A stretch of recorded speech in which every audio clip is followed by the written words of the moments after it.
কাল তো মুখ্যত একাদশী ছিল, তাই আজকে পারণ চলছে। আমার গোপাল সোনার জন্য আজকে সুজির হালুয়া বানাচ্ছি। কথায় বলে যে তেতো করলা খেতে যেমনই হোক, তেতোই হোক আর যাই হোক, স্বাস্থ্যের পক্ষে খুবই ভালো। সেরকম গীতা পাঠ করুন। গীতা পাঠ হয়তো আপনারা বুঝতে পারেন না বা আমরাও বুঝতে পারি না, কিন্তু গীতা পাঠ করলে আমাদের ভক্তিপথের দিকে এগিয়ে নিয়ে যায়। তো তাই আপনাদের সবাইকে বলছি, আজ তো গীতা জয়ন্তী ছিল, তারপরের দিনে হয়েছে পারণ। তো আমি আজকে পারণের জন্য আমার গোপাল সোনার জন্য সুজির হালুয়া রান্না করছি।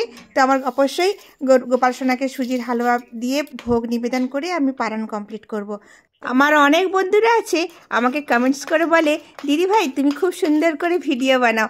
এই সত্যি কথা বলতে এই সব কমেন্টসগুলো যখন আমি পড়ি না, খুব ভালো লাগে। আর আমার কিছু কিছু বন্ধুরা রয়েছে, তারা আমার ভিডিও ছাড়ার সঙ্গে সঙ্গেই ভিডিও দেখে কমেন্টস করে। তাদেরকে জানাবো অসংখ্য অসংখ্য ধন্যবাদ। আমার গোপাল সোনার তরফ থেকে, আমাদের তরফ থেকে অনেক অনেক ভালোবাসা। তো আজকে সুজি দিয়ে আমার গোপাল সোনাকে ভোগ নিবেদন করলাম। সবাই সুস্থ থাকবেন, ভালো থাকবেন। রাধে রাধে।